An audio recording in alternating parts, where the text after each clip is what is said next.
أشهدك يا رسول الله سلام عليك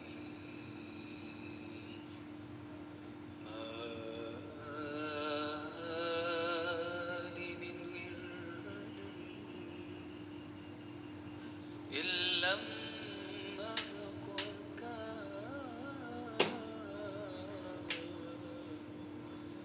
ما لي من نور إن لم أعرفك ما لي من وصل إن لم أطلبك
Kok gue?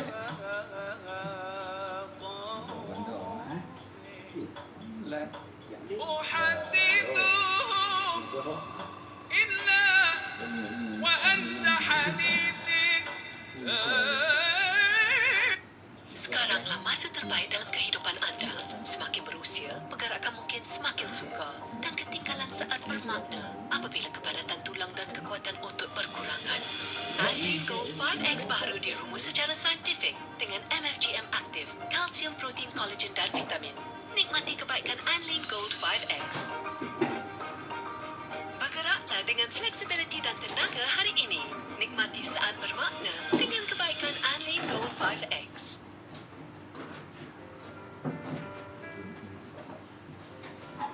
Sejak COVID ni ada, saya dah lama tak balik.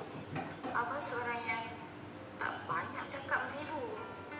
So, buatkan saya dengan abah tak banyak cakap. Kita macam orang reject. Kalau boleh dia bertugas di Melaka, dan kalau boleh dia duduk dengan kita. Memang rindulah. جلاسي ولا ذكرتك محزونا ولا ذكرتك محزونا ولا فرحا إلا وأنت بقلبي بين وسواسي يا سيدي يا رسول الله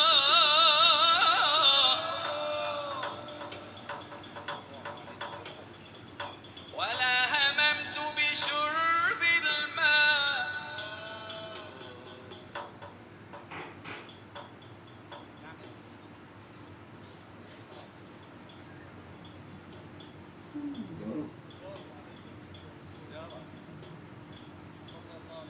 صلوا عليه ولا هممت بشرب الماء من عطش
Bismillahirrahmanirrahim.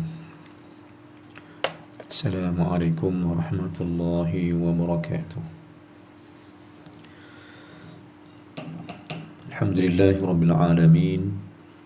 نحمده ونستعينه ونستهديه ونستغفره ونعوذ بالله من شرور أنفسنا ومن سيئات أعمالنا من يهده الله فلا مضل له ومن يضلل فلا هادي له أشهد أن لا إله إلا الله وأشهد أن سيدنا محمدا عبده ورسوله اللهم صل على سيدنا محمد اللهم صل على سيدنا محمد اللهم صل على سيدنا محمد وعلى آله وصحبه أجمعين أما بعد. Alhamdulillah, syukur kita pada Allah Subhanahu wa taala. Makasih pada Allah Subhanahu wa taala yang masih izin dan sudi menghidupkan kita semua lagi pada hari ini. Alhamdulillah, kerana roh masih ada pada kita semua. Alhamdulillah, kerana nyawa masih ada pada kita semua. Mari sama-sama kita terima kasih pada Allah Subhanahu wa taala yang mengurniakan nikmat roh hidup, nikmat Islam, nikmat ibadat pada Allah Subhanahu wa taala. Dan mari sama-sama kita berazam dan bertekad untuk melaksanakan segala titah perintah Allah Subhanahu wa taala, baik yang rukun ataupun yang sunat. Apa juga perintah Allah Subhanahu wa taala yang sebelum ni kita tinggalkan, kita nak adakan semula, nak kerjakan semula, sebagai menggantikan kesalahan-kesalahan kita di masa lampau, masa dulu, kerana tidak menyembah Allah Subhanahu wa taala dengan erti kata yang sebenarnya. Persoalan yang ada pada kita sekalian ialah iman dengan Allah Subhanahu wa taala ini. Peringatan daripada hadis Nabi SAW, mafhumnya cerita tentang iman manusia ini ialah, kata Nabi SAW, iman umatku di akhir zaman ini makin nipis, makin kecil dan makin lemah. Kerana cabaran-cabaran yang dihadapi hari ini, dan cabaran paling besar pada kita ialah dunia, yang telah melalaikan kita daripada mentaati Allah Subhanahu wa taala. Kita sibuk dengan berbagai-bagai kesibukan sebelum-sebelum ni. Kita kalut dengan bermacam-macam kekalutan, yang kadang-kadang kalut itu kita cipta sendiri. Kadang-kadang sibuk tu kita sendiri yang buat. Sibuk bukan berlari kepada Allah, tapi sibuk lari daripada Allah. Wal'azubillah. Banyak manusia macam tu. Islam telah diberi oleh Allah Subhanahu wa taala, tapi iman yang wajib dicari itu tidak tak cari. Iman yang wajib berada pada diri manusia itu tak dijaga dan dipelihara dengan cara yang baik. Maka tuan-tuan yang Allah sekalian, iman umat Islam di akhir zaman ini makin tipis kerana berbagai-bagai benda yang menipiskan dia. Jadi kalau gitu tuan-tuan, apa yang paling penting pada kita sekalian untuk bertemu dengan Allah Subhanahu wa taala? Nak bawa apa jumpa Allah Subhanahu wa taala di hari mati kita nanti? Nak bawa apa bertemu dengan Allah di hari kematian kita, hari akhir kita? Kita nak bawa benda yang amat disukai Allah Subhanahu wa taala. Kita nak pergi rumah seseorang, bertandang sebagai tetamu, tetamu yang diraikan, tetamu yang dikasihi, tetamu yang diterima datangnya dia, tetamu yang mai ni disambut. Apa dia yang tetamu nak buat untuk disambut oleh tuan rumah?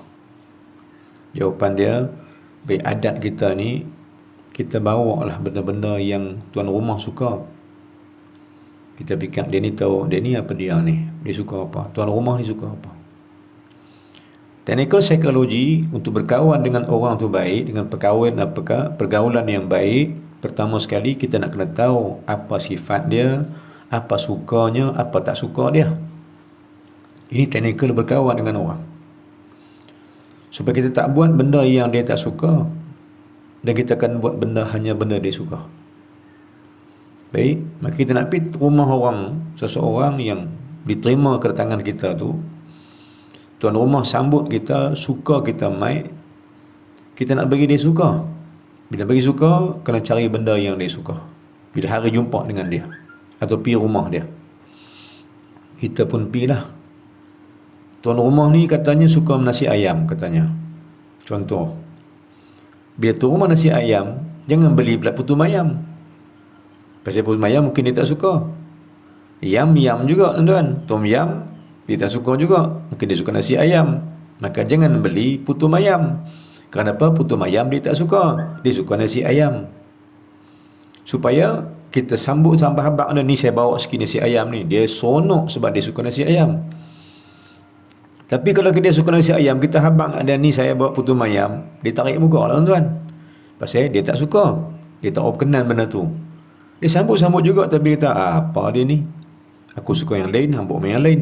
Maka sambutnya kita main tu kurang. Saya nak tafsirkan macam mana kita dengan Allah Subhanahu Wa Taala terima akai. Maka kita nak jumpa Allah Subhanahu Wa Taala sama tuan-tuan. Kita nak bawa benda yang dia suka.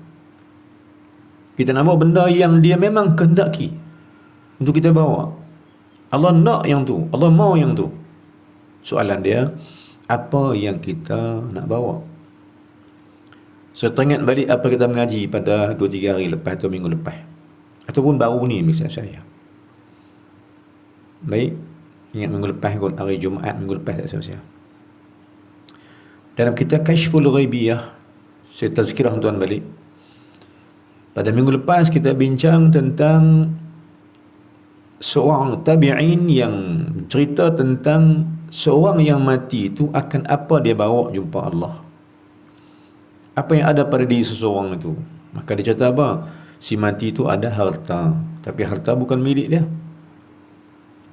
Si mati itu ada nyawa, tapi nyawa bukan milik dia.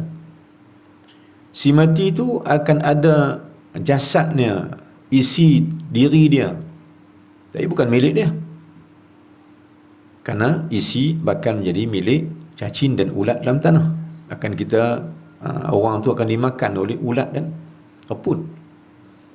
Tinggi tulang pun bukan hak dia juga. Lepas itu yang kelima pula kata dia, kokoklah ada amalan nak bawa jumpa Allah. Kata dia, amalan bukan hak kamu juga. Sila-sila hari bulan amal kamu tu berpindah, Allah berikan kepada orang yang kau khianati, kau zalimi. Maka apa tinggal pada kamu? Maka dia kata, tak apalah, yang lain bagi ke orang tak apalah, harta bagi ke anak cucu tak apalah, harus boleh, dia kata. Nak bagi roh kepada malaikat maut, boleh. Itu memang tugas dia pun. Nak bagi isi kepada isi jasad kita, nak bagi pada cacing dan ulat dalam tanah, boleh. Bagi memang hak dia pun. Tulang nak bagi tanah, memang boleh, hak dia pun. Kemungkinan lah amal-amal yang kita tak pandai jaga ni jadi hak orang pun mungkin boleh. Tapi satu yang kamu kena jaga. Ini hak kamu. Hak kamu dengan Allah Subhanahu Wa Taala. Kata ulama, apa dia hak kamu ni? Yang ni jangan bagi ke orang. Ini hak kamu. Jangan sampai kehilangan kamu akan benda ini. Apa dia tuan-tuan? Iman. Hak kamu dengan Allah Subhanahu Wa Taala. Yang tak boleh kamu sia-siakan dia, kamu main dia. Jaga sungguh-sungguh. Benda penting. Tuan-tuan, kalau orang tu dia ada motor, dia jaga motor, cukup teliti jaga motor ni. Makin pagi-pagi tak main subuh, tonyoh motor tu dulu. Kan, cuci motor dulu, lap motor dulu. Ada orang macam tu. Ada orang ambil kereta, makin pagi-pagi tengok-tengok. Kan, nak kereta lupa tudung, oi dia takut kucing, cakap, ayam ke apa ke. Pergi tengok dulu. Sayang, jaga sungguh kereta dia. Kan, ada orang jaga handset mahal, jaga sungguh handset dia. Harta benda dia jaga. Tak bagi ke orang. Kan, buah-buah kayu dia pun tak bagi ke orang, dia kira hak dia. Maka dia rasa benda tu hak dia. Tapi hak yang tu yang lain tuan akan ditinggalkan, bukan hak kamu sebenar. Ada satu hak kamu yang patut, yang wajib kamu pelihara, ia sangat-sangat. Kerana dia menghubungkan kamu dengan Allah. Dia hubungkan kamu dengan Allah Subhanahu wa taala. Apa dia tuan-tuan yang menghubung kita dengan Allah? Jawabnya iman. Ini satu benda yang wajib dipelihara, wajib dijaga oleh setiap orang. Iman dengan Allah Subhanahu wa taala. Ini tajuk kita pada hari ini. Dan sebelum saya panjang lebarkan berbincang kita dalam tempoh sejam ini tuan-tuan. Hari ini kita bersiaran beranjuran bersama Madrasah Ahmadiyah Kampung Matahari Naik, Kota Tampang, Tasik Logong, Sabang Perak Utara, Pulau Pinang, bekerjasama menganjurkan program dakwah ini bersama dengan Pusat Tarbiyah Unais di Bandar Laguna, Sungai Petani. Kita kerjasama dengan Unais, Pusat Tarbiyah Unais, untuk berdakwah pada semua orang. Dan memang saya ada kuliah tetap sebulan sekali di Pusat Tarbiyah Unais ini. Dah lama dah. Maka hari ini kita bersiaran bersama untuk tuan-tuan sama-sama kita memahami akan agama. Dan bagi pihak saya membantu apa yang patut pada Pusat Tarbiyah Unais ini. Dari segi berbagai-bagai benda, antara yang kita bantu sangat-sangat ni ialah kita bantu memwujudkan kuliah-kuliah supaya orang-orang Sungai Petani juga dapat mengaji, dapat belajar akan ilmu-ilmu Islam. Maka kita ada hari ni, kalau tengok di skrin Facebook tuan-tuan, skrin TV, kita panggil TV lah nah. Ada 2 akaun.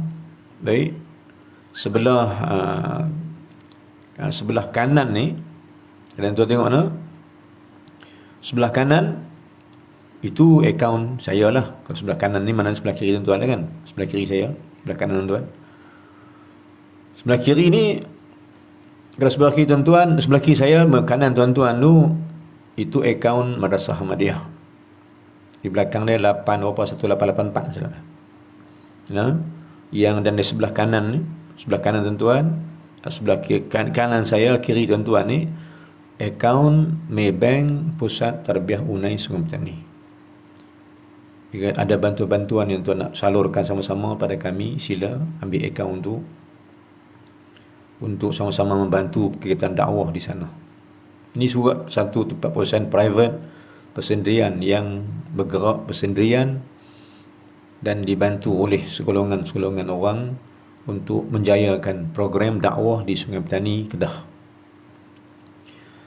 Di sana tuan-tuan saya menggunakan kitab membicarakan tentang risalah tauhid, tentang iman dan sebagainya. Dan hari ini kita gunakan kitab ini. Kita sambung semula ataupun kita mula balik sikit. Tajuk kitab kita bincang ni adalah Al-Jawhirul Mawhub wa Munabbihatil Qulub. Kitab yang disusun oleh satu ulama Kelantan, Syekh Abdul Rahman Al-Kelantani, satu ulama Kelantan yang belajar di Fatani. Buatkan kitab kita ini sampai kita pada muka surat. Kalau kita tuan tengok ni muka surat yang ke-30, yang ke-31, yang 30. Start dia, pertama mula dia di muka surat 30, 31. Tajuk dia Iman, Al-Babul Khamis fi Fadilatil Iman. Bab yang kelima pada menyatakan iman dengan Allah Subhanahu wa taala. Kita nak bincang iman ni tuan-tuan pada sudut pendapat mazhab tauhid, juga kata-kata ulama-ulama berkenaan dengan iman ini. Pertama sekali tuan-tuan, iman dibaca dengan 2 wajah. Satu dibaca dengan iman, alif kasrah i. Iman bermaknanya kepercayaan dengan Allah Subhanahu wa taala. Maka tajuk iman, tajuk bincang macam mana nak percaya kepada Allah. Percaya bahawa dia Tuhan yang tunggal, yang tak ada dia, tidak dia ada siapa melainkan dia. Dan pada ulama tauhid pula dikatakan bahawa la ilaha illallah itu kalimah iman. kalimatul iman, yazidul iman, kalimah tayyibah, kalimah tauhid. Apa dia? La ilaha illallah. Dan hari ni hari Sabtu tuan-tuan, hari Sabtu. Hari Sabtu apa zikir yang dianjurkan oleh ulama-ulama kita? Imam Ghazali suruh hari Sabtu ialah la ilaha illallah 1000 kali. Kerana siapa yang zikir 1000 kali la ilaha illallah pada hari Sabtu ni, antara kelebihan dia, jiwanya akan ditenangkan oleh Allah Subhanahu wa taala. Kan? Ini pendapat daripada Imam Ghazali sendiri. Jadi iman itu ialah apabila kamu nyatakan bahawa Allah lah Tuhan kamu yang sebenar-benar, tak ada Tuhan melainkan Dia. Baik, ulama tauhid menyatakan bahawa la ilaha illallah itu maknanya tak ada Tuhan melainkan Allah. Pada ulama fiqh pula, la ilaha illallah maknanya tiada Tuhan yang kusembah melainkan Allah. Dia ada beza sikit tu. Ulang balik. Ulama tauhid kata la ilaha illallah, tak ada Tuhan melainkan Allah. Pada ulama fiqh pula, la ilaha illallah maknanya tiada Tuhan yang kusembah melainkan Allah, tambah perkataan disembah. Sedangkan makna pada hakikat tasawuf akhlak ihsan, apa maksud la ilaha illallah ni pangkat tinggi. Kata ulama-ulama yang sampai saya sempat belajar dengan mereka ni, dengan para masyayikh wali-wali Allah ni, kata dia iman ataupun la ilaha illallah pada hakikatnya ialah maknanya tiada Tuhan yang amat ku cinta melainkan Allah. Tiada Tuhan melainkan Allah. Yang kedua, tiada Tuhan yang kesembah melainkan Allah. Yang ketiga, tiada Tuhan yang ku kasihi, ku cintai selain Engkau ya Allah. Maknanya tengok makna tu ada beza. Yang Tuhan yang mana lebih tenang dan seronok kita nak sebut tuan-tuan. Itu jawapan dia, dia Tuhan yang ku cinta melainkan Allah. Kerana Tuhan Allah Ta'ala itu Tuhan yang menyintai atas sifatnya Ar-Rahim. Inilah tajuk yang kita nak bawa, benda yang kita nak hayati, supaya kita buat ibadat ni bukan pasal terpaksa kena sembah Allah. Memang awal dipaksa, tapi tuan-tuan, alangkah bahagianya jika kita ni buat satu benda tu sebab cinta. Contohnya, tuan-tuan, saya tanya para isteri di rumah, apa resepi nak bagi masak kat suami sedap? Tanya gitu, senyum depan orang di rumah nak. Isteri-isteri di rumah, apa resepi nak bagi bihun sedap? Nak bihun goreng, mi goreng, kuih goreng, roti ke apa ke pagi-pagi ni, nasi goreng ke, nak bagi sedap tu apa resepinya tuan-tuan? Jadi jangan tanya orang muslimin, jangan tanya orang lelaki, dia tak tahu. Kita tanya isteri-isteri, orang perempuan, apa resepi nak bagi makanan tu sedap? Jawab dia, masaklah dengan rasa cintakan suamimu. Masaklah dengan rasa cintakan anak-anakmu. Nak bagi saya sedap makanan tu. Masak ni jangan masak tuan-tuan. Kadang-kadang bubur gula dah. Ada masakan bubur gula. Bubur serbuk cabai dah. Nak bagi pedas, tiba-tiba masam juga. Pasal masam? Pasal tukang masak tu masak tu masam. Maka masakan tak sedap. Maka resepi dia apa tu? Resepi dia masaklah dengan penuh rasa cinta. Maknanya buat benda tu dengan seronok. Buat benda tu dengan rasa seronok. Nak layan suami, nak layan anak-anak, nak layan isteri. Suami pula keluar rumah pergi kerja, carilah makanan halal untuk memberikan kemanisan iman pada anak-anak dan isteri. Baik, maka bekerjalah dengan iman pada Allah Subhanahu wa taala. Saya teringat kata-kata daripada Imam Abu Lais Samarqandi dalam kitab dia Tanbihul Ghafilin, dalam tajuk usaha pencarian yang diberkati Allah. Tajuk tu usaha kasab dia panggil dalam kitab.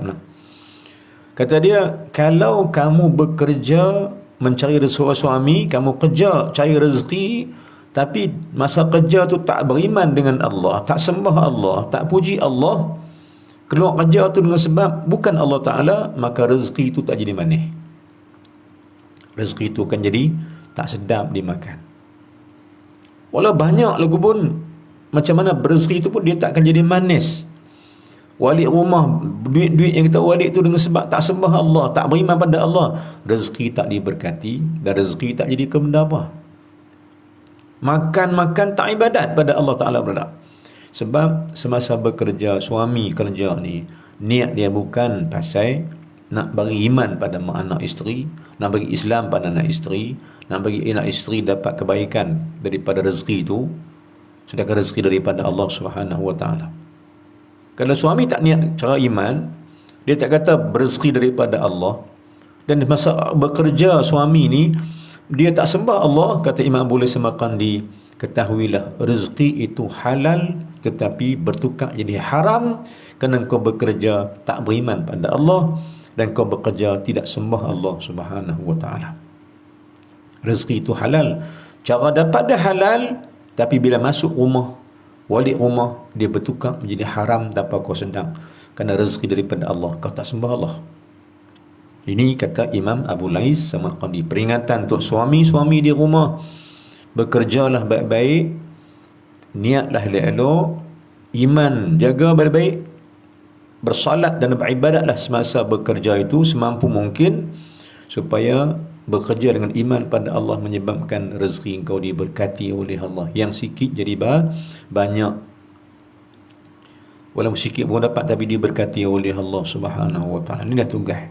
Jadi suami ada cerita dia yang dia kena buat, isteri pula masak makan di rumah, biar masak makan dengan iman pada Allah, keseronokan kecintaan.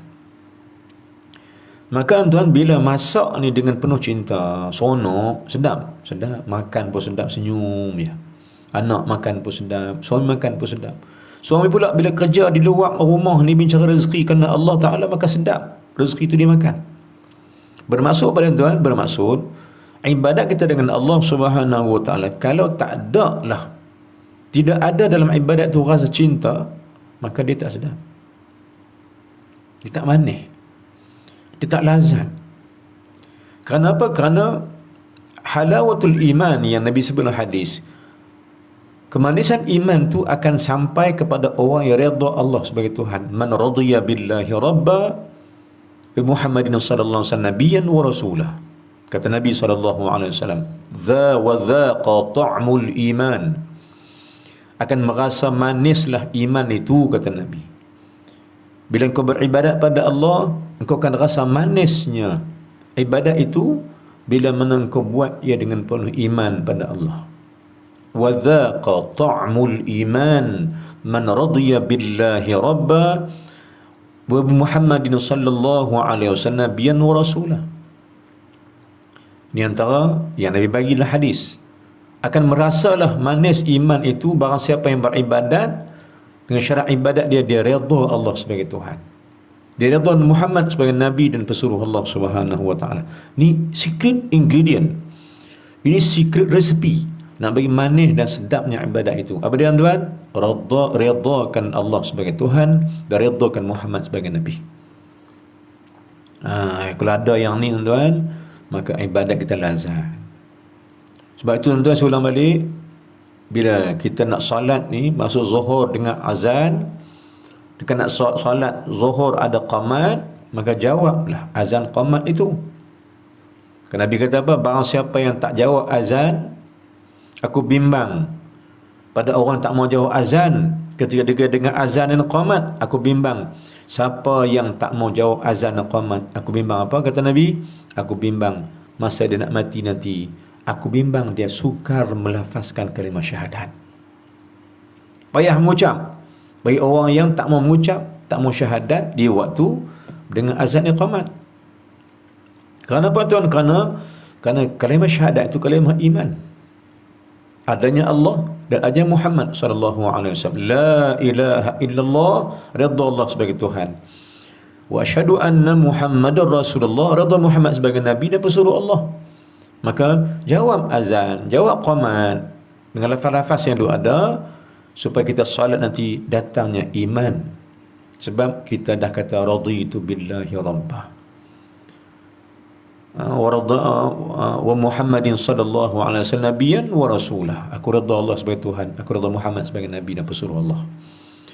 Maka siapa redha Allah dan Muhammad, dia akan dapat redha Allah dan redha Muhammad sallallahu alaihi wasallam. Ketika itu barulah manis, bertemu kemanisan iman, bertemu kemanisan kelazatan ibadat dengan Allah Subhanahu wa taala. Baik tuan-tuan dan sekalian. Jadi iman itu dibaca dengan i. Dibaca dengan i, iman. Satu wajah lagi dibaca dengan a. Iman, aiman. Tulisan sama, baris tak sama. Iman maknanya kepercayaan, yakin dengan Allah. Sedangkan aiman maknanya janji kita dengan Allah Ta'ala. Kedua-duanya hampir sama. Janji kita dengan Allah adalah nak beriman dengan dia. Ketahui tuan-tuan bahawa kalimah syahadat itu kalimah yang meminta iman dan aiman. Kalimah yang minta beriman dengan Allah dengan mengutarakan janji dengan Allah Subhanahu wa taala. Apa janjinya? Janji kita ke Allah nak redha dia sebagai Tuhan, nak redha Muhammad sebagai nabi dan pesuruh Allah. Redha. Redha namanya suka hingga lafaz tinggi dia, cintakan Allah sebagai Tuhan, cintakan Muhammad sebagai Rasul dan Nabi Muhammad sallallahu alaihi wasallam sebagai Nabi. Tuan-tuan yang Allah sekalian. Maka tajuk kita bincang ni apa dia? Ialah bab pada menyatakan iman pada Allah Subhanahu wa taala. Baik, saya bacakan. Qala ma'alif rahimahullahu subhanahu wa ta'ala wa nafa'na bihi wa bikum amin fid daraini.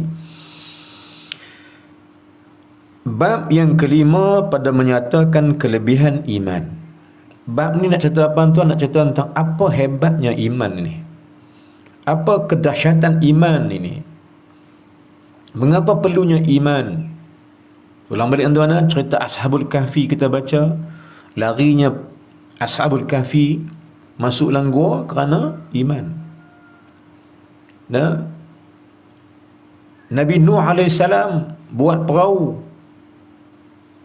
atas bukit, datang banjir mai banjir, bawa kaum-kaum dia naik kapal. Kenapa naik kapal? Pasal iman. Nak jaga iman. Baik. Masyitah yang Nabi jumpa pada malam Isra Mi'raj yang sebelum kisah tu, dia mati kena menjaga iman yang ada pada keluarga dia. Sampai anak kecil dia pun tak mau mengaku Namrud ataupun Fir'aun sebagai Tuhan. Kena menjaga iman. Nabi Musa AS kan menentang Fir'aun kerana masalah iman. Nabi Yusuf AS diinai oleh abang-abang dia, saudara-saudara dia kerana masalah iman.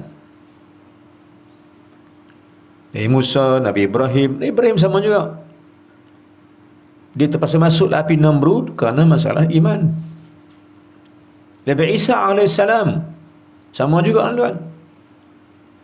Dikejar oleh kaum dia sehingga membawa kaum Hawariyin ini kerana masalah iman. Dan Nabi Muhammad SAW, Nabi kita yang kita cintai, berjuang bertahun-tahun di Mekah. Terpaksa dia bawa diri lari ke Madinah. Dan ada ketikanya hajinya mai masuk Mekah, dihalang, tak boleh masuk. Dihalau Nabi balik dia ke Madinah. Nabi beri meminta pada Allah tak nak masuk kota Mekah juga dengan hasrat nak jaga iman. Lari ke Madinah pasal iman. Dia disekat, dihalang oleh orang kafir nak bunuh Nabi SAW kerana iman. Maka persoalan iman tentang persoalan tinggi, persoalan yang wajib kita jaga dia, kita pelihara akan iman ni kerana dia hak kita dengan Allah Subhanahu wa taala. Iman, janji, percaya, yakin bahawa Allah Tuhan. Inilah iman dan iman kita. Jadi apa kelebihan iman tuan-tuan? Iman ni ialah kelebihnya ialah dia kerana pertama dia hubungan baik kita dengan Allah. Siapa ada iman maka ada hubungan baik dengan Allah. Itu yang kelebihan dia. Dan siapa jaga iman maka Allah akan berhubungan dia sampai mati. Kita doa pada Allah. Yang terakhir kita doa, wa adkhilnal jannata bil iman, atau wa adkhilnal jannata ma'al iman. Ya Allah, masukkan kami ke syurga nanti dengan iman, ya Allah, dengan iman. Maka kita nak minta masuk syurga tu dengan iman. Mati dengan iman, hidup dengan iman, mati dengan iman, masuk kubur dengan iman, bangkit daripada mahsyar dengan iman, dan masuk syurga nanti dengan iman pada Allah. Pada bermakna apa dah? Bermakna iman penting. Saya pernah cerita tuan-tuan macam mana sebelum-sebelum ni. Saya waktu mana belajar di Pondok Pokok Senar dulu, Madrasah Khairiyah Al-Madrasah Al-Khairiyah Al-Islamiyah Pondok Pokok Senar, Kepala Batas Pulau Pinang. Masuk pondok, daripada akademik masuk pondok, sampailah mengaji tahun-tahun yang awal-awal senawi, tahun 4, darjah 4, ngaji dengan Tok Guru, meninggal dah Tok Guru pun. Bila mengaji ni baru masuk, tak pandai sangat lah kan, darjah 1, darjah 2, 3 boleh tulis jawi, untuk belajar tulis jawi je lah. Masuk darjah 4, awal-awal senawi, belajar kitab tinggi-tinggi sikit lah. Belajar Iqna dah sikit dah, pakai bawah ni, Qulubi wa Amarah, kitab-kitab Arab ni belajar sikit dah. Kemudian pada itu kemudian mulalah belajar jawi, faham sikit dah, Arab pun boleh sikit dah. Maka satu hari Tok Guru kata malam ni kuliah ana belajar di surau, nanti malam ni kuliah tauhid, nanti malam ni entah jadi imam Aisyah. Tok Guru abang tu. Kita tuan-tuan tak pernah jadi imam tu nak. Tak pernah jadi imam ni, Tok Guru suruh. Nak kata ya pun tak boleh, nak kata tak pun tak boleh. Itu duk garu kepala. Bila Tok Guru kata kamu jadi imam malam ni. Jadi saya pun kata ni duk garu kepala. Duk belakang atas kerusi. Tok Guru tengok, awak duk garu kepala siapa? Dia kata, boleh tak? Ni Tok Guru ni. Kita nak kata tak boleh lagi, dia marah pula, dia kecewa pula, harapan dia. Kita tak boleh pun, kita tak nak boleh. Lelah saya kata, dia tanya, boleh tak ni? Dia kata, boleh lah Ustaz, boleh lah. Tapi cuma satu je Ustaz, kata. Tok Guru, apa dia? Doa tak erti. Saya kata, Tok Guru doa lepas mayang tak erti. Doa mayang boleh lah, tapi nak doa lepas mayang tu tak apa cakap, tak apa pandai. Tok Guru tamai sini, bawa buku. Saya pun bawa buku pergi kat dia. Dia pun ambil buku, dia tulis. Itu doa amal ni. Dia kata baca doa ni. Lepas sembahyang baca doa ni lah. Doa yang dia tulis kat entar ni, baca. Saya pun dapat terima kasih banyak. Ambil kitab, cium tangan dia, terima kasih banyak Tok Guru. Balik baca. Dia terhenti baca tak?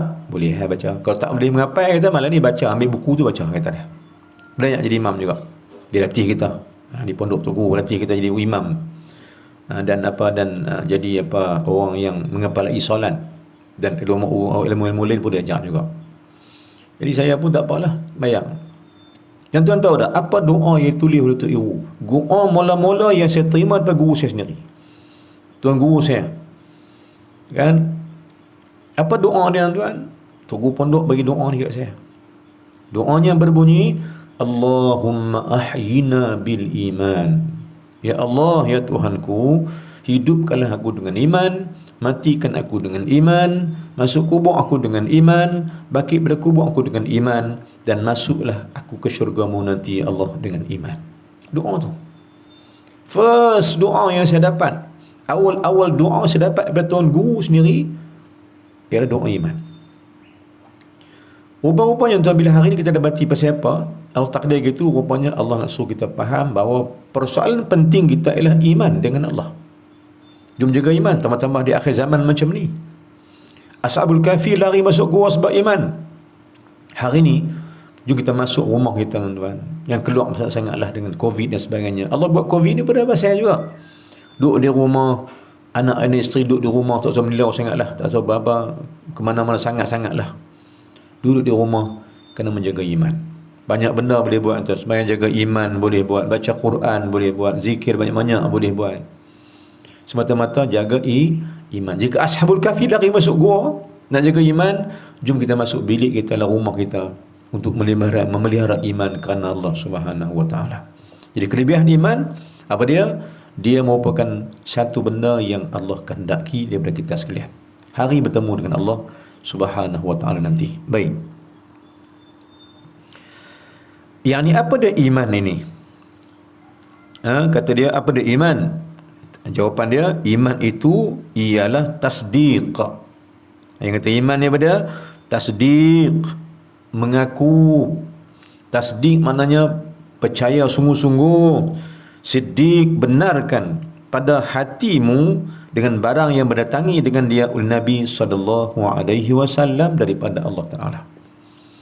Yang kata iman daripada benarkan dalam hati apa yang dibawa Nabi SAW yang datang daripada Allah. Terima belaka semua. Terima dengan hati. Hati menerima barang yang dibawa Nabi SAW, kerana barang yang dibawa Nabi itu benda yang disampaikan, yang dikehendaki oleh Allah Subhanahu Wa Taala. Ini iman. Bila tanya apa dia iman? Iman itu ialah benarkan hati menerima apa yang dibawa Nabi SAW, kerana benda yang dibawa Nabi itu benda yang dikehendaki oleh Allah Subhanahu Wa Taala. Ini maksud iman pada satu pihak. Kalau gitu tuan-tuan, apa dia iman? Iman ni mana duk kisah benda yang Nabi bawa lah.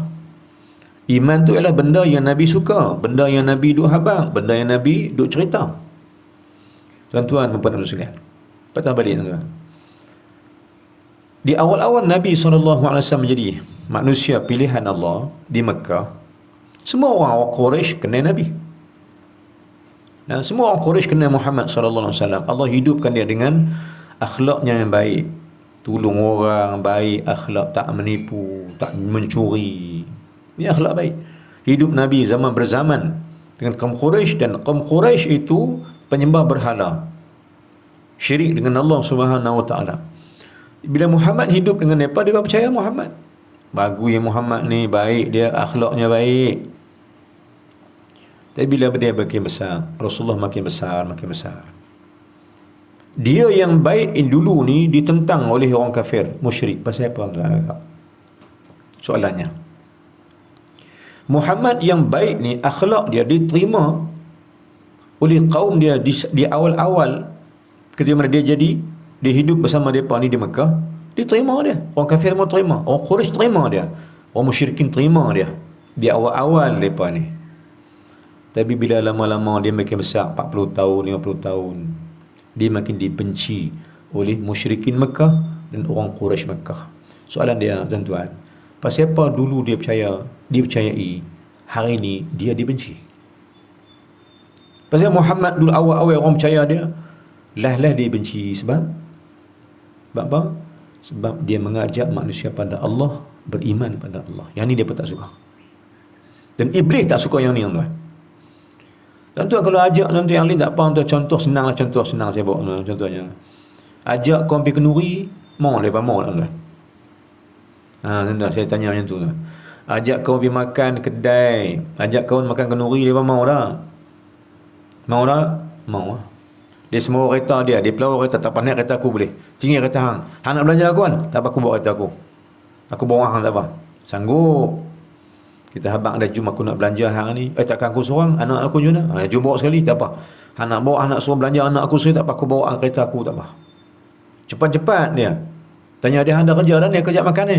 Dia tak ada kerja, tapi tak apa, aku cancel, tak apa. Jangan makan punya pasal, aku cancel. Kan?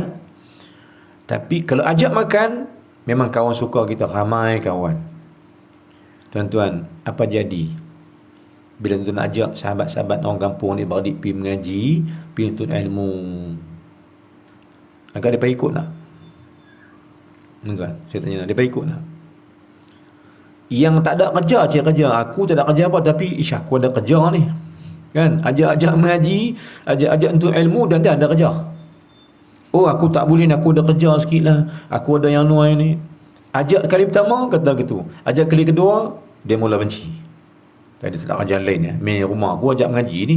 Main rumah aku nak ajak pergi mengaji, nak ajak untuk ilmu ni. Aku malas Lama-lama kita kawan dengan dia disebabkan kita duk ajak dia belajar, duk ajak untuk ilmu hari-hari, lama-lama dia off handset tu. Pergi rumah tak buka pintu.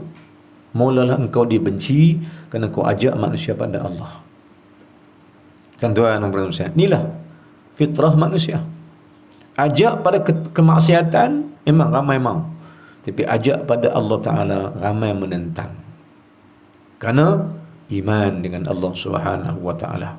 Jadi apa dia iman? Patah balik, iman ialah percaya hatimu hingga kau benarkan hatimu dengan zahirmu dan perbuatanmu membenarkan apa yang dibawa Nabi SAW.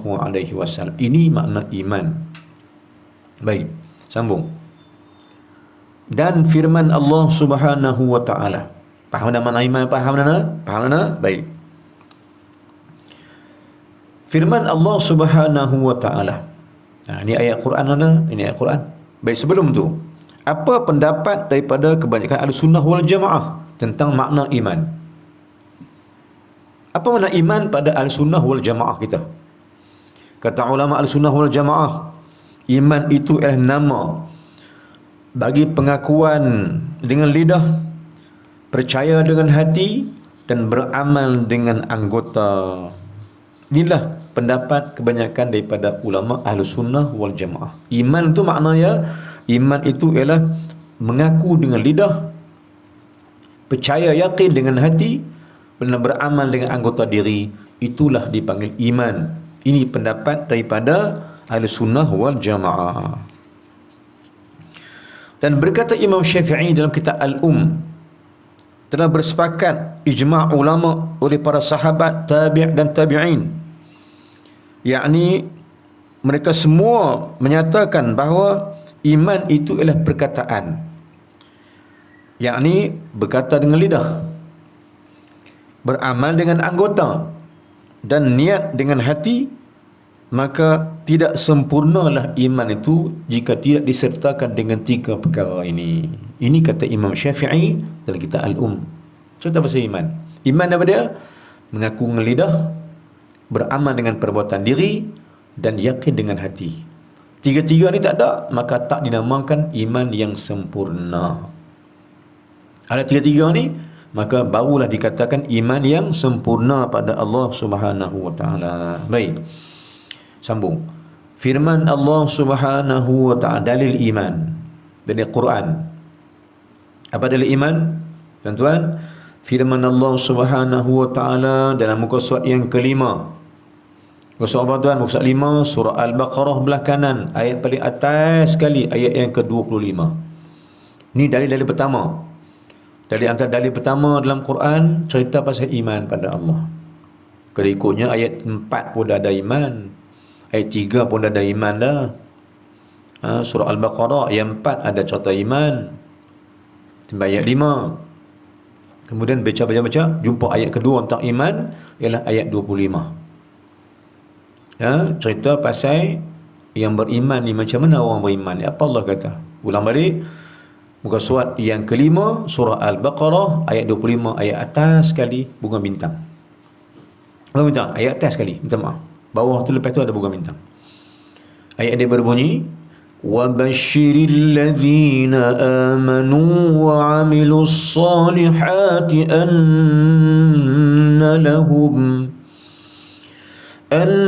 لَهُمْ جَنَّاتٍ تَجْرِي مِنْ تَحْتِهَا الْأَنْهَارُ.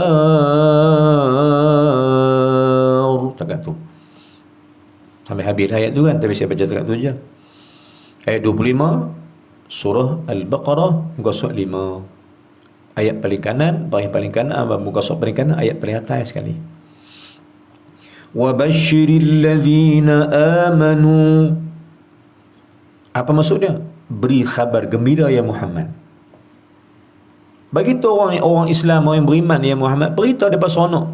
Khabar gembira kat depa, bagi tahu depa seronok. Beri khabar gembira, good news. Wa bashir, berilah kabar seronok pada orang-orang yang apa? Wa basyiril ladzina amanu, kata Allah, beri khabar gembira pada orang yang beriman. Maknanya siapa jaga iman, siapa pelihara iman, siapa tu kisah pasal iman, Allah kata, wahai Muhammad, beri khabar gembira kat mereka. Kan? Orang yang kedua itu ialah yang mendapat khabar gembira ialah pertama orang beriman. Yang kedua, orang beriman yang beramal dengan amal soleh. Maknanya orang beriman tak beramal tak jadi. Beramal soleh dengan tak beriman tak jadi. Dia kena dua sekali. Iman dan amal. Iman dan amal. Dua sekali. Maka Allah kata dalam firman Allah Ta'ala ni, berilah khabar gembira kepada orang yang beriman dan beramal soleh. Alladzina amanu wa amilus solihat.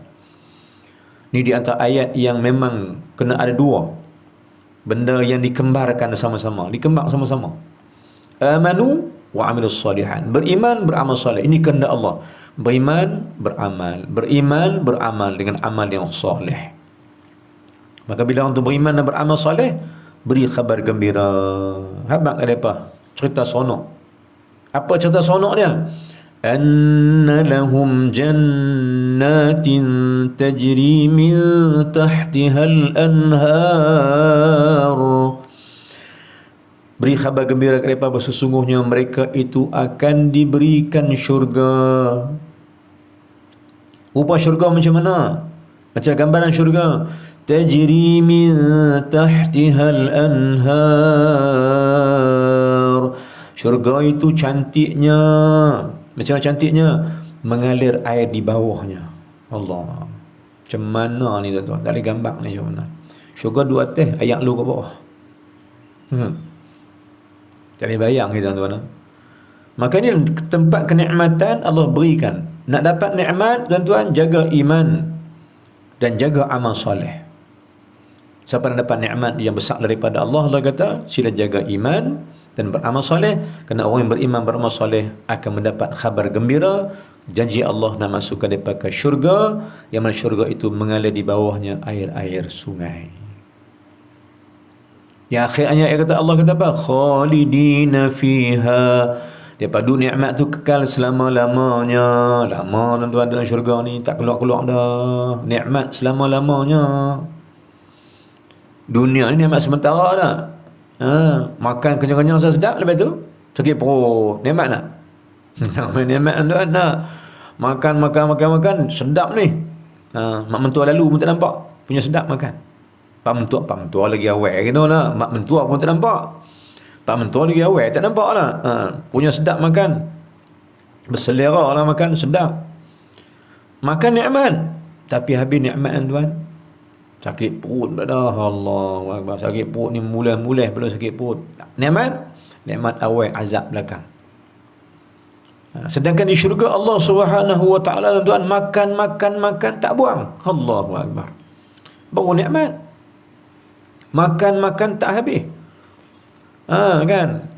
Yang Allah kata dalam syurga ni, dalam Quran Allah, syurga ni buah-buah dia gigit sekali, kalau bahasakan Pening kata tokak sekali, rasa buah rasa teringin nak makan pelam, tokak gigit benda tu rasa pelam.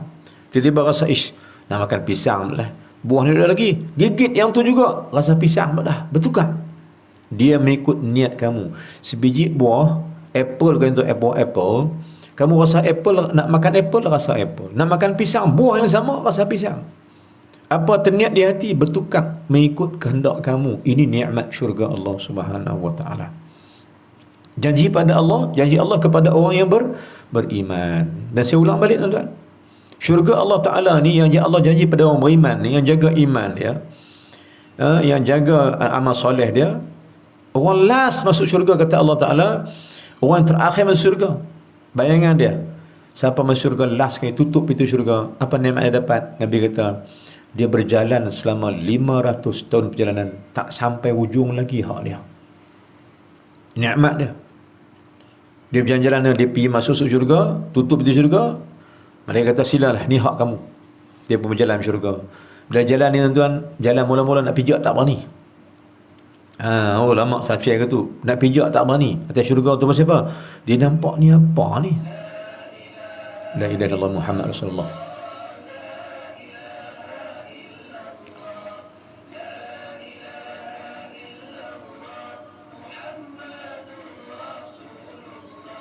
Haqqan la ilaha illallah Muhammad Rasulullah. Cerita benar. Maka apa ni mak syurga tuan? Katanya bila masuk syurga nak pijak tak berani. Syurga tu kerana apa? Kerana kata ulama Nabi abang, batu-batu pasir-pasir syurga itu permata-permata yang cantik. Tu nikmat syurga tuan. Batu-batunya, batu-batu pasir-pasir tu permata-permata. Batu-batunya itu ialah emas, yakut, berlian. Sepanjang mana? Sepanjang 500 tahun perjalanan akhirat. Tak sampai-sampai hak dia. Tu hak orang terakhir. Dia berjalan lagi, letih. Dia kata sampai lagi, habis lagi hak aku. Mereka kata berjalan lagi, tak habis lagi ya. Itu manusia yang terakhir masuk syurga. Jika manusia awal masuk syurga, tuan, apa nikmat dapat? Maka nikmatnya tak terhingga.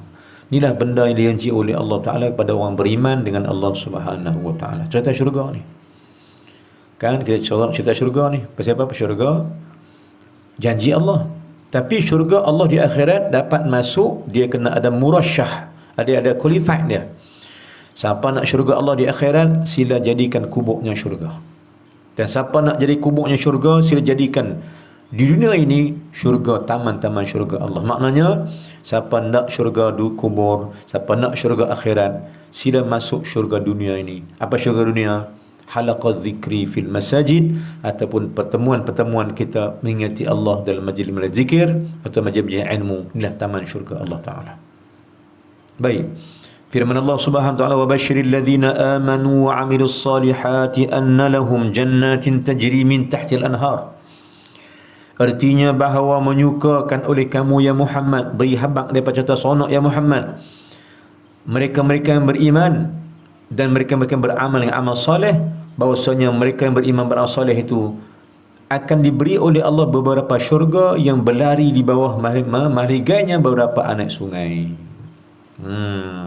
Allah kata gitu nah, Allah akan berikan syurga kepada orang yang beriman. Yang tuan dan sekalian, teringat saya bila orang tanya Syekh Abdul Qadir Jilani rahimahullah tentang persoalan iman ini. Persoalan apa tuan? Persoalan iman. Apa dia yang ditanya orang kepada Syekh Abdul Qadir Jilani tentang iman ni? Apa dia bertanya dia? Ya, apa dia bertanya? Dia kata, orang tanya dia, wahai imam, wahai syekh, macam mana yang kata iman? Apa adakah iman ini? Orang tanya Syekh Abdul Qadir Jilani Sultan Aulia rahimahullah subhanahu wa ta'ala, ya imam, apakah dia iman itu? Allah yang Allah habaq dalam Quran iman tu apa dia? Maka dia kata apa? Dia kata iman itu sesuatu yang boleh berkurang dan bertambah. Ikut kamu sendiri. Kau suka tambah dia, kau tambah dia, bertambahlah dia. Kau kurang dia, maka berkuranglah dia. Kau tu lagi pening, tak faham lagi apa benda ni.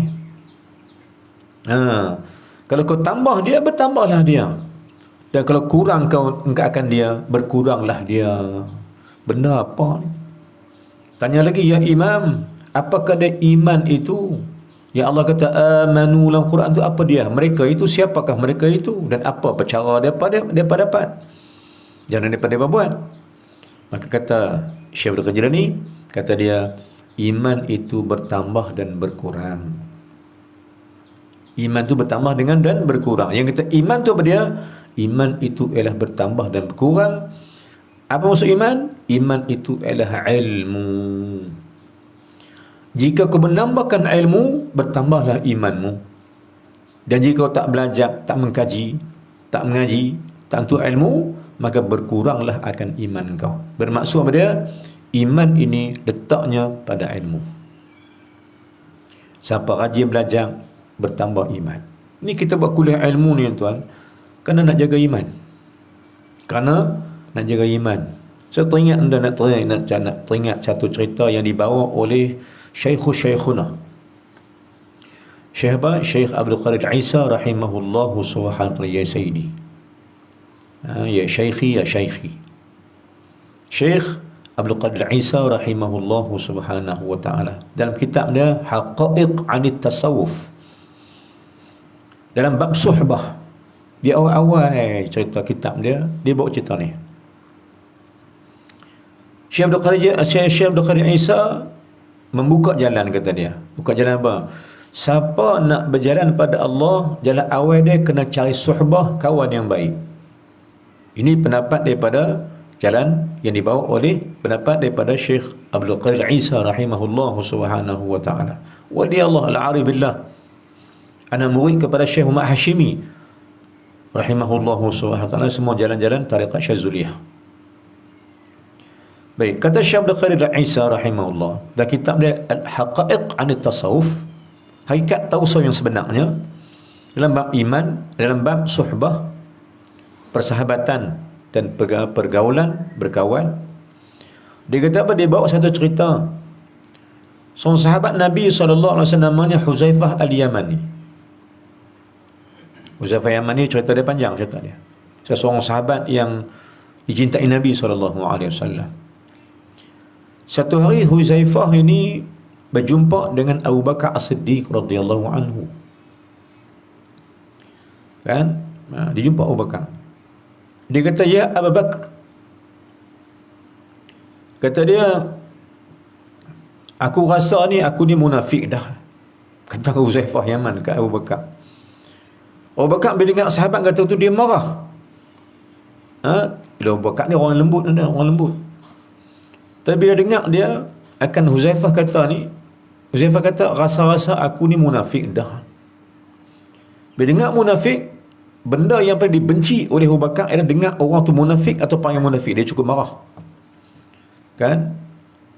Maka sebab itu dia kata Abu Bakar ni nak jadi khalifah, benda yang dia buat ialah memerangi munafik. Sebab dia benci munafik lah. Paling dahsyat sekali yang kacau bilaukan Islam ni munafik lah. Orang yang double standard. Orang ni kacau masyarakat. Jadi orang ni kacau kepada gerak Islam. Susah, tuan-tuan. Nabi kata apa? Antara susahnya kamu ini untuk beriman pada Allah. Al-mu'minu baina khamsi syada'id, kata Nabi SAW. Orang mukmin tu susahnya 5 benda.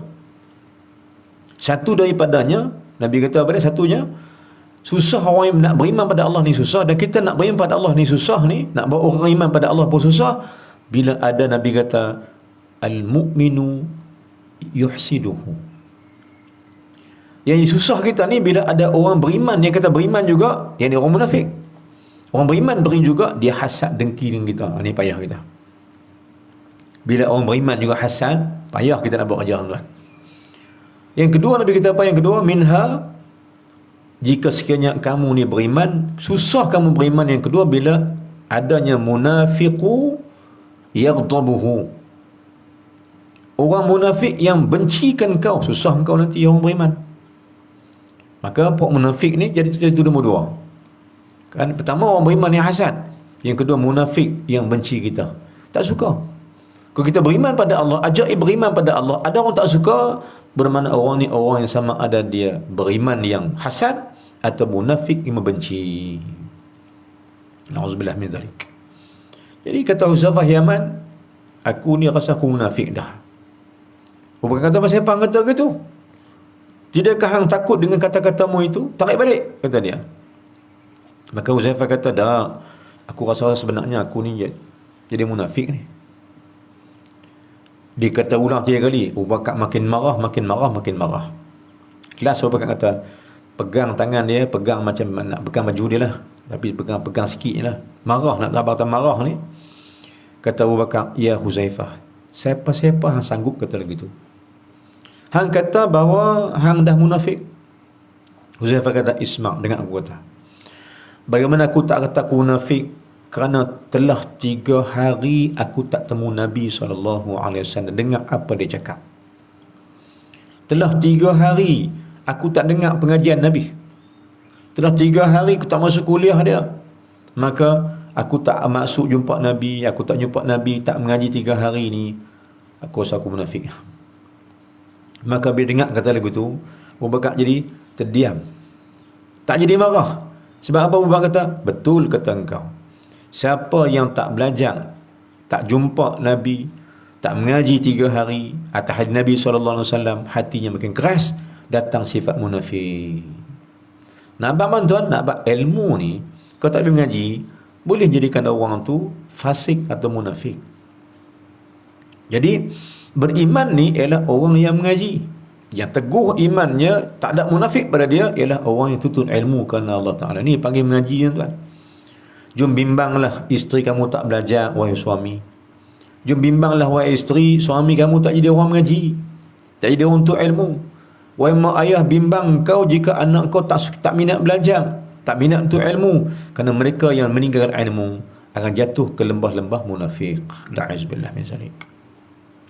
Maka beriman ini maknanya apa dia? Iman ni berkait rapat dengan ilmu pengetahuan, ilmu ihsan, ilmu ma'rifat, ilmu apapun, semua bawa pada iman dengan Allah Subhanahu wa ta'ala. Ini pendapat daripada Syekh Abdul Qadir Jilani rahimahullah. Maknanya iman itu berkurang bertambah, dan iman itu berkait dengan ilmu. Sebab tambah ilmu, tambah iman. Sebab kurang ilmu, kurang iman. Ini pentingnya ilmu itu. Baik tuan-tuan yang Allah sekalian, maka kita faham balik. Nanti kita bincang, tuan-tuan, kita bincangkan bahawa, kita sambung lagi nanti kitab ni, ketahui olehmu bahawasanya iman itu atas 5 bahaginya. Kita kata apa? 031, iman itu bahagi 5. Apa dia? Iman ni, kata ulama, iman bahagian pertama itu dipanggil iman daripada taklid. Apa dia iman taklid? Iman ikut-ikutan. Taklid mana ikut? Yani iman tu disebabkan ikutnya. Seperti mana? Iman yang jadi daripada mengambil perkataan guru tiada dengan dalil. Ini nombor 1. Iman taklid. Percaya Allah dengan ikutnya. Guru kata lagu ni, ikut. Ayah kata semayang, ikut ayah. Dalil tak tahu. Itu panggil budak-budak, tuan. Iman taklid ni panggil budak-budak. Tak budak, tak mengaji sangat, tapi dia tak tahu dapat dalil. Apa dalil semayang? Tak tahu. Apa dalil puasa? Tak tahu. Tak mengaji. Ikut ayah suruh semayang, suruh puasa. Maka itu beriman taklid.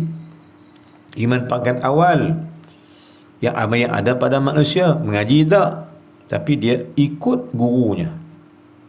Ustaz kata semayang. Dalil tak tahu. Tak cari dalil, sebab tak belajar. Itu pangkat awal. Itu pangkat awal. Baik. Iman pertama adalah iman taklid. Yang kedua, iman daripada taklid jua. Tapi taklid ni taklid yang baik. Darjat yang kedua. Maknanya apa dah? Maknanya iman kedua ni darjat tinggi sikit dah. Taklid juga, tapi taklid yang kelas punya. Taklid yang ada mustawa. Taklid ada standardnya. Yang ni taklid dia belajar ambil dalil, ikut dalil tu, ikut guru. Maknanya standard naik. Yang ni orang mengaji itu dia ikut dalil. Apa dalil semayang? Dia pun habang wa aqimus salata wa atuz zakah, dia tahu. Maka iman dia naik atas, ibadat dia makin terangkat pada Allah Ta'ala. Sebab dia beramal dengan iman, beramal dengan ilmu pengetahuan. Sebab ilmu berkait dengan amal pengetahuan. Amal berkait dengan ilmu pengetahuan. Baik.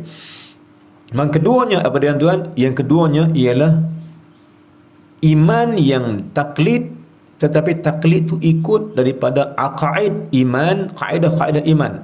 Daripada kaedah-kaedah iman. Dia belajar iman dengan tok guru dia, maka dia ikut apa dia belajar itu, maka dipanggil iman taklid yang mustawa nombor atas. Kan? Sebab tu ajak mengaji, tuan. Ajak mengaji. Kerana orang mengaji ni adalah orang yang akan mengangkatkan tahap imannya, dan orang ni akan mendapat ketinggian kepada ibadahnya sendiri. Begitu angkat. Tuan-tuan, maka itu yang kedua. Nak habis yang kelima atau 45, tak apa, kita ambil tahu dulu insya-Allah. Kemudian iman yang ketiga, sebelum saya tafsir lagi panjang-panjang, iman ketiga ialah iman dipanggil, ada yang kedua tadi. Iman kedua adalah iman yang taklid, yang jadi daripada mengenal akan aqaidul iman serta dalil yang dikatakan ilmu yakin. Yang kedua ni, tuan, bila mana kita belajar dalil kita ambil dari Quran hadis, akidah kita tu makin kemaih, makin mantap. Pergi belajar, pergi mengaji, ambil dalil daripada tuan guru, maka iman tu dipanggil ilmu yakin. Iman naik kerana ilmu makin yakin dengan dalil-dalil. Sebab tu ajak mengaji tuan, supaya naikkan peringkat iman ke tuan. Orang mengaji ni iman dia makin naik. Tak mengaji iman dia makin turun. Ini pendapat daripada Syekh Abdul Qadir Jilani rahimahullah subhanahu wa ta'ala. Baik, maka jadinya yang kedua ni tahap tinggi, dia panggil orang yang beramal dengan ilmu yakin. Kalla law ta'lamuna ilmal yaqin. Maknanya orang ada ilmu ni masuk syurga Allah dengan ilmu yakin dia. Dia terhalang peneraka Allah dengan ilmu yakin dia juga. Jadi kita belajar tuan-tuan, kita belajar untuk ilmu supaya terangkat dah kita punya mustawa kita tu ke peringkat ilmu yakin. Mana ilmu yakin pada ilmu yang ada kejituan hati sembah Allah disebabkan cinta Allah Subhanahu wa taala. Allah sebut dalam Quran juga tuan-tuan, Allah sebut dalam Quran. Cerita tentang orang-orang yang mengaji ni. Allah kata, siapakah orang yang khusyuk pada Allah ni? Maknanya siapa nak ibadat yang khusyuk, nak mai takut pada Allah, kena buat apa? Allah sebut dalam Quran sendiri. Innama yakhshallaha min ibadihi ulama. Sesungguhnya orang hamba-hambaku yang ibadat daripada takut pada aku, yang aku mengaku daripada takut pada aku, ialah terdiri pada orang yang beribadat dengan ilmunya, yakni ulama-ulamaku. Mengaji ini mendatangkan ibadat yang mantap kerana iman yang kejam dan iman yang padu, iman yang baik dengan Allah Subhanahu wa taala. Baik. Yang ketiga, iman jenis yang ketiga. Apa iman ketiga? yakni iman ayyan. Iman dia panggil iman ayyan, yakni iman yang jadi daripada muraqabah hati bagi Allah. Iman ketiga ialah iman yang dekat dengan Allah, hati dekat dengan Allah. Ulang balik, ilmu kita membawa kita naik ke makam yang ketiga. Ilmu kita tak mengaji yang tuan, nak naik kita ke makam yang ketiga. Apa dia? Lagi banyak ilmu kita beramal dengan ilmu kita, makin muraqabah dengan Allah. Maka muraqabah dengan Allah dia panggil orang yang qarib, orang yang dekat dengan Allah Ta'ala, orang hampir dengan Allah Ta'ala. Ilmu kita akan mengangkatkan ibadat kita dekat dengan Allah. Tergelepai golongan muqarrabin, golongan yang hampir dengan Allah. Menghampiri dengan Allah pada hampirlah dengan Allah dengan ilmu. Sebab Iqra bismi rabbikal ladzi khalaq, ayat awal, ayat akhirnya wasjud waqtarib.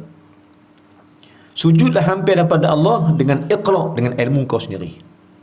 Bermaksud ilmu akan mendekat kita dengan Allah Subhanahu wa ta'ala. Sembahyang ada ilmu dekat dengan Allah. Puasa dengan ilmu dekat dengan Allah. Berzakat dengan ilmu dekat dengan Allah orang tu. Infak dengan ilmu pengetahuan dekat kamu dengan Allah. Baca Quran dengan ilmu pengetahuan dekat kamu dengan Allah Ta'ala. Maka mendekati Allah Ta'ala yang sebenarnya Allah kata nak dekat dengan aku, sila datang dengan ilmu. Ibadatlah dengan ilmu, kau dekat dengan aku, kata Allah Subhanahu wa ta'ala. Itu jadi dia. Jadi orang yang hadir hati dengan Allah, dengan ilmunya, maka mereka dipanggil golongan muraqabah. Kerana golongan yang muraqabah ni ialah golongan yang mereka ini beribadat pada Allah dengan hati yang hampir dengan Allah, yakni tiada ghaib daripadanya akan mata itu. Maksudnya mereka beribadat, Allah ni tak pernah ghaib daripada hati mereka. Allah mana ghaib pun? Allah tu ada. Dia ni wujud yang hakiki, yang tak pernah tiada, dia ada. Tiba-tiba hati kita tak ada Allah. Maksud tak ada Allah pada kita ada yang lain daripada Allah Ta'ala. Anak ni, mak bila anak dia sayang anak seorang tu, anak lain tu ada juga hati tapi kurang dah. Baik, kita sama juga. Kita sayang orang tu, orang ni tak ada hati dah. Maka siapa yang masuk di hati, itulah dia. Jika Allah berada di hati kita, maka yang lain tak ada. Tapi jika lain ada di hati kita, tak ada Allah. Kenapa? Kerana hati kita milik satu saja, tak ada dua. Baik, maka Apabila seseorang itu dia muraqabah hati dia dengan Allah, maka macam mana cara muraqabah? Tak ghaib hatinya daripada Allah wala seminit juga. Dia hati dia sentiasa ada Allah, maksudnya teringat ke Allah Ta'ala. Hati yang hadir ada Allah. Hati yang rasa kebesaran Allah di hati dia sentiasa ada. Orang ni orang yang dipanggil muraqabah. Dekat dengan Allah bukan dekat dengan jasad. Dekat Allah dekat hati. Kan? Gitu. Maka mendekati Allah bukan dengan jasad. Sebab jasad tak boleh hampir dengan Allah. Allah ni zat suci, mana nak hampir dengan dia? Tapi menghampiri Allah dengan hatimu yang bersih, hatimu yang suci. Bersihkanlah hati, maka Allah akan hampir dengan kamu sendiri. Baik, itu iman yang ketiga. Iman yang dipanggil iman yang disebabkan muraqabah hati pada Allah, dan iman dipanggil iman ainul yaqin. Yang ketiga ainul yaqin, kedua ilmul yaqin. Yang pertama taklid. Iman pertama taklid, iman kedua dipanggil iman taklid ilmu yaqin. Yang ketiga iman yang jadi dengan sebab muraqabah, iman daripada hak yang sebenarnya. Iman yang jadi dengan sebab tak ghaib Allah Ta'ala, muraqabah hati dengan Allah, maka dipanggil ainul yaqin. Kemudian iman yang keempat, iman yang jadi daripada hak. Iman daripada hak, iman yang sebenarnya, iman yang betul-betul beriman, iman yang sungguh-sungguh beriman, yakni iman yang jadi daripada musyahadah akan Allah dengan hati. Apa dia musyahadah Allah dengan hati? Iman yang jadi disebabkan nampak kebesaran Allah. Nampak, tuan-tuan, nampak hujan turun, itu kebesaran Allah Ta'ala.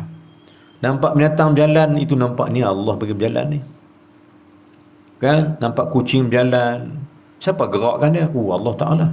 Angin bertiup, nampak Allah, kebesaran Allah di situ.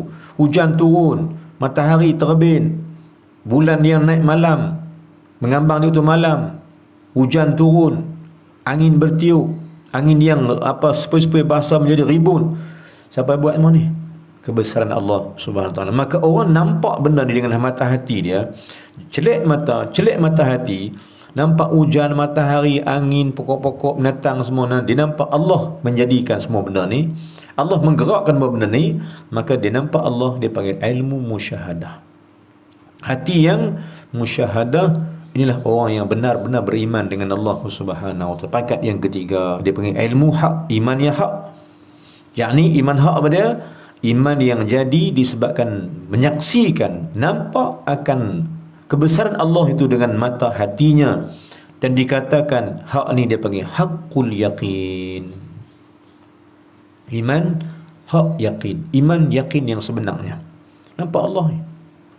Sebab itu tuan-tuan saya patah balik tuan, kata ulama-ulama hikam, kalau kamu tanda kamu beriman pada Allah dengan iman yang sebenar, kamu akan nampak Allah suka buat apa. Kamu akan nampak Allah berbuat apa-apa. Tapi jika imanmu iman yang tidak ada, iman kamu iman palsu, maka kerja kamu, mata kamu akan nampak orang buat apa. Bila nampak orang buat apa, kamu akan cari orang salah tang mana. Inilah orang yang beriman, yang dikata beriman tapi tak beriman pun dengan Allah. Sebab orang-orang yang menyaksikan Allah buat apa tu ialah orang yang berzikir, beriman pada Allah, kata ulama hikam. Sentiasa nampak apa Allah buat, maka di sana akan nampak musyahadah Allah engkau dengan Allah Ta'ala. Tapi bila rajin dia tengok orang buat yang ni, orang buat yang ni, orang buat yang ni, orang buat yang ni, orang buat kita lagu ni, orang buat kita lagu ni, nampak orang buat saja, kan? Nampak anak kau ni, nampak anak kau ni, nampak mak aku ni, nampak mak kau ni, nampak orang ni, nampak makhluk, bermakna engkau masih jauh daripada Allah. Tapi jika sekiranya kau nampak Allah berbuat, Allah turunkan hujan, Allah bagi rezeki, Allah bagi macam-macam buat kamu nampak Allah.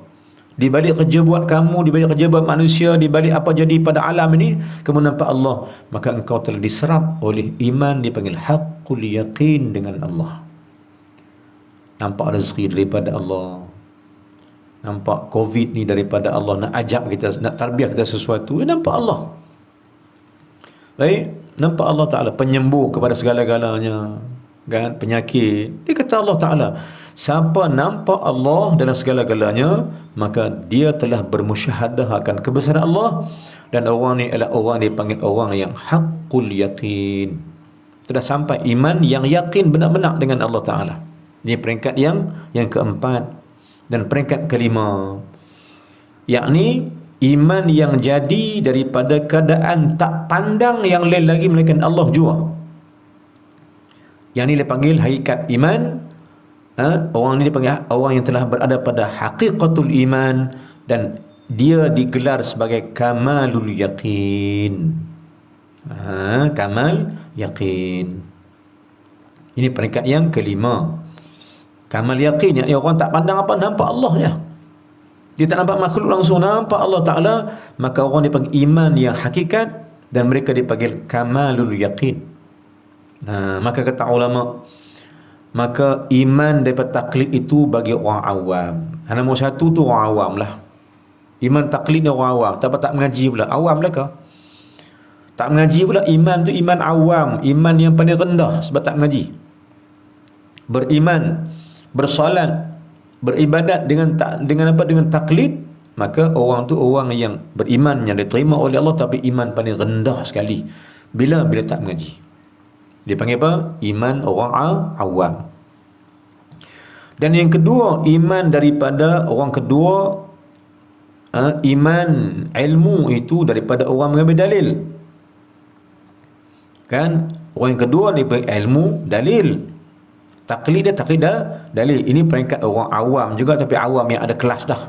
Orang ngaji lah tu, orang belajar lah. Yang ketiga, iman ayat itu bagi ahli muraqabah. Dinamakan dia maqam muraqabah. Nombor tiga tu orang yang dipanggil iman ayat, iman ahli muraqabah. Orang yang hampir dengan Allah Ta'ala, orang beribadat dengan ilmunya, makin hampir dengan Allah, makin hampir dengan Allah, makin hampir dengan Allah. Tuan-tuan puan muslimin, bila kita baca Quran, kita baca ayat ni, ya ayyuhalladzina amanu. Allah kata, wahai orang beriman. Rupanya beriman ni 5 tangga dan 5 stage dia, 5 peringkat dia ada. Yang mana kita tak tahu. Ada iman kita iman pertama, atau iman kedua, iman ketiga, iman empat, iman kelima. Sedangkan Allah berfirman, ya ayyuhalladzina amanu. Saya ulang balik tuan-tuan. Ya ayyuhalladzina amanu. Ada lebih kurang 100 kali Allah ulang dalam Quran. Lebih daripada 100 kali. Mana? Bila Allah kata wahai orang beriman tu pecah pada 5 bahagian. Iman ikut taklid, iman ikut taklid dengan dalil, iman muraqabah dengan Allah, iman musyahadah dengan Allah, dan orang yang hampir dengan Allah sangat-sangat dengan iman yang hakikat dipanggil kamal yaqin. Yang kelima, yang ni nombor 5 ni ada kat Nabi-Nabi je lah. Baik. Jadi yang ketiga, orang yang musyahadah Allah, orang yang muraqabah dengan Allah, dia panggil maqam muraqabah. Dan yang kelima, yang lagi dipanggil orang yang ada hak yakin dengan Allah, dipanggil arifin. Maqam musyahadah itu ada pada orang yang arifin, orang yang kenal Allah. Dia nampak Allah Ta'ala ni, maka dipanggil arifin. Dan yang kelima, hakikat itu dipanggil wafiqin. Orang yang wafiqina ma'allah, wafiqina billah, orang yang yang disetujui oleh Allah. Dia bukan dekat dia, Allah setuju dia, Allah suka dengan dia. Dia panggil apa? Dia panggil maqam apa? Maqam fana. Kalau ikut ilmu tauhid, maqam fana. Dia panggil fana lah, hilang habis semua, ada Allah ya. Maqam ni maqam ada pada wali-wali, maqam ni maqam yang ada pada nabi-nabi, aulia-aulia, nabi anbiya, ada maqam ni. Depa tak nampak siapa, dia nampak Allah ya. Hati dengan Allah. Allah buat kau mana pun, depa suka dengan Allah Ta'ala. Iman yang kelima ni, yang ni ada dekat pada wali-wali Allah. Dia panggil apa tuan? Dia panggil yang keempat tadi panggil arifin, yang ni dipanggil wafiqina ilallah atau maqam fana, kerana mereka ini fana akan yang lain daripada Allah Subhanahu wa Ta'ala. Baik, yang ni ada pada mursalin dan pada nabi-nabi saja yang kelima ni. Jadi kita ni belajar-belajarlah tuan-tuan, belajar-belajarlah. Nak naik makam tu macam mana? Kita belajar supaya kita nak bererti bahawa kita nak duduk tahu mana tuan, 5 peringkat ni. Kita nak minta kurang-kurangnya kalau makam yang ketiga ni cantik tuan. Doa kita pada Allah agar Allah angkat kita makam yang ketiga ni cantik dah, apa dia, muraqabah dengan Allah. Bila sembahyangnya dekat dengan Allah, baca Quran dekat dengan Allah, berzikir dekat dengan Allah. Apa dia buat semua dekat dengan Allah Ta'ala, dia panggil maqam muraqabah Allah. Bila muraqabah main tuan, bila mengaji, bagi ilmu banyak dan beramal dengan amal yang soleh, terangkat kamu pada maqam ini. Tuan, pada 9:30 dah, kita berada sejam lebih dah, kita berbincang sikit pada hari ini. Maka kita sambung lagi insya-Allah di masa depan akan tajuk ni juga. Saya akan kupas lagi benda-benda lain untuk kita menambahkan pengetahuan dan makrifat kita dengan Allah Subhanahu Wa Taala. Dan tajuk iman dengan Allah Subhanahu Wa Taala. Wallahu alam. Tak kata saja pagi ini. Jumpa lagi insya-Allah pada esok hari dengan 2 kitab esok kita baca. Hari ini 1 kitab saja. Esok dengan hikam dalam kehidupan, dan kita kasyful ghaibiyah esok insya-Allah kita baca 2. Hari ini kita baca 1 je. Hari ini kita bersiaran bersama dengan kerjasama dengan Pusat Tarbiyah Unais Sungai Petani di Badan Laguna Sungai Petani Merbau, di Sungai Petani Kedah. Kita bersama dengan apa? Dengan kitab iman, tajuk iman. InsyaAllah saya akan kupaskan lagi. Kita guna tajuk kita rendah-rendah, tapi kupasan kita ambil yang tinggi-tinggi insyaAllah, mudah-mudahan untuk memahami akan jalan-jalan pada Allah, jalan-jalan iman pada Allah Subhanahu Wa Taala. Hari ini paket basic, paket awal. Nanti kita akan pecahkan iman kita, tajuk iman dengan lebih dalam pada Allah Ta'ala nanti insyaAllah. Minta maaf banyak salah bahasa. Hari lagi tuan-tuan, ada 2 akaun di sana. Akaun Tarbiyah Unais, Pusat Tarbiyah Unais, dengan akaun Ahmadiyah ada di sana tuan. Akaun Madrasah Ahmadiyah tu ada juga, dengan Tarbiyah Unais ada di depan skrin tu. Silalah membantu kami sama-sama tuan untuk menjayakan program dakwah bersama, mengajak manusia pada Allah Subhanahu Wa Taala. Itu hasrat kita. Apa yang tuan-tuan ada lebihan daripada rezeki Allah, salur pada kami, dan insya-Allah bagi pihak kami di Madrasah Ahmadiyah.